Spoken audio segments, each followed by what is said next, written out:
بسم اللہ الرحمن الرحیم۔ السلام علیکم۔ Welcome to my channel Malhan Urdu word. اگر آپ میرے چینل پہ نئے ہیں تو ویڈیو سٹارٹ کرنے سے پہلے سبسکرائب کریں اور بیل آئیکن کو پریس کریں۔ آج ہم لائے ہیں آپ کے لیے بہت ہی پراسرار اور سنسنی خیز کہانی اگر پسند آئے تو لائک ضرور کریے گا۔ چلیے چلتے ہیں اپنی کہانی کی طرف۔ کہانی کا نام ہے ٹیلی فون کال۔ اس کے چہرے پر دیوانگی برس رہی تھی۔ ہلکی بڑی ہوئی شیو اور بکھرے بالوں کے ساتھ وہ سخت پریشان نظر آ رہا تھا۔ 17 بار، پورے 17 بار میرے دماغ میں فون کی گھنٹی بجتی ہے۔ وہ میرے کلینک میں میرے سامنے کرسی پر بیٹھا تھا اور ایک ہی بات دہرائے جا رہا تھا۔ ٹھہریے، پہلے میں آپ کو اپنا تعارف کروا دوں۔ میں ایک سائیکائٹرسٹ ہوں۔ پریکٹس کرتے ہوئے مجھے صرف چند ہی سال ہوئے ہیں، مگر اس طرح کے کئی نیم ذہنی مریضوں سے میرا واسطہ پڑ چکا ہے۔ ہاں، تو ہم کیا بات کر رہے تھے؟ وہ میرے سامنے بیٹھا ہوا تھا۔ اس کی عمر 27-28 برس تھی۔ اس کا نام جان تھا۔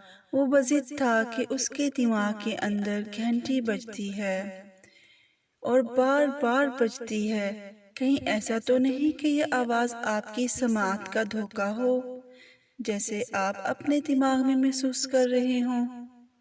اکثر ایسا ہوتا ہے کہ کان خراب۔ ہرگز نہیں، جان نے میری بات کاٹ دی۔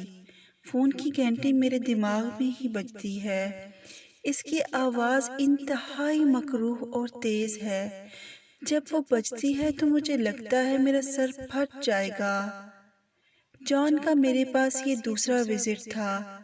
جب پہلی بار وہ میرے پاس آیا تھا اور بضد تھا کہ اس کے دماغ میں فون کی گھنٹیاں بجتی ہیں، تو ابتدائی معائنہ کے بعد میں نے اس کو کہا تھا کہ اب وہ گن کر بتائے کہ فون کی گھنٹی دن میں کتنی بار بجتی ہے۔ تو آج وہ گھنٹیوں کی تعداد بتا رہا تھا کہ 17 بار۔ اس کے چہرے پر وحشت تھی اور اس کی دیوانگی بتا رہی تھی کہ وہ پوری رات سو نہیں سکا، بلکہ شاید کئی راتوں سے اس کی نیند پوری نہیں ہوئی۔ میں نے اس کی دوائیوں میں سکون آور ادویات شامل کیں۔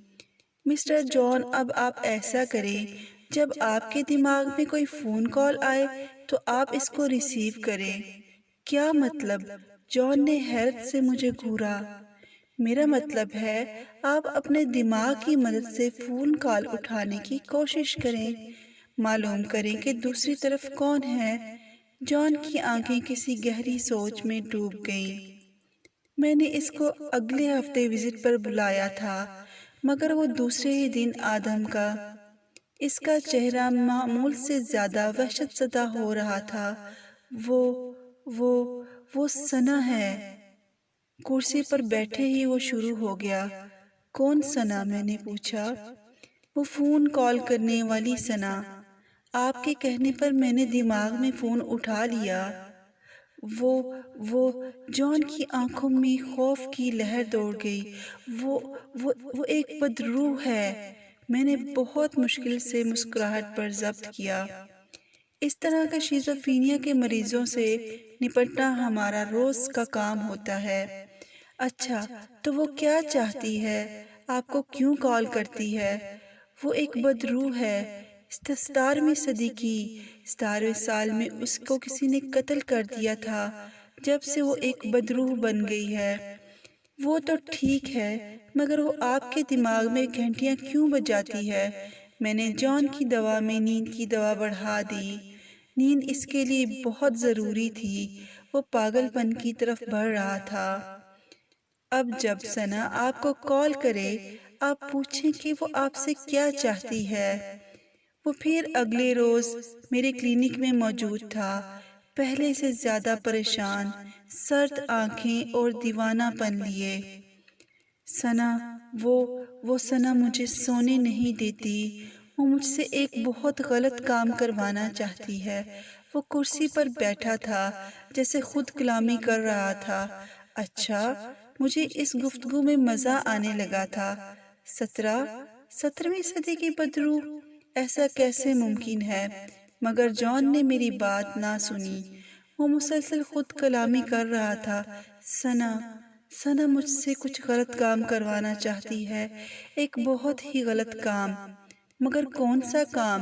میں نے اس کی سرخ آنکھوں میں دیکھا۔ پہلی بار میرے پورے جسم میں خوف کی لہر دوڑ گئی۔ اور صبح کی بریکنگ نیوز! ایک معروف سائیکائٹرسٹ، روبی، اپنے کلینک میں مردہ پائی گئی۔ ان کے سر پر شدت سے زخم لگائے گئے تھے۔ یہ وار ان کے کمرے میں رکھے فون سیٹ سے کیے گئے۔ پولیس کے مطابق زخموں کی تعداد 17 ہے۔